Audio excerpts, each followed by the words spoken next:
Öyleyse eləmə.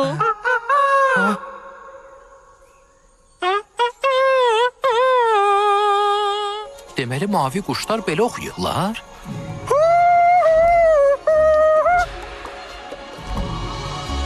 Necə parlayır tüklərə bax, parlayır meşə. Ürəyim qısıldan, hisslərim çox dərin. Budur o gün gəldi, dəyərli inci döndü. Ona mən deyəcəm, xoş gəldin. Roberto, mən... Oh, xoş gəldin. Xoş gəldin.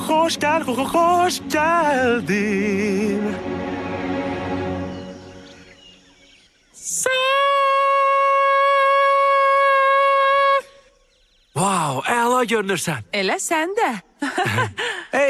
Salam. Mən İncinin həyat yoldaşıyam.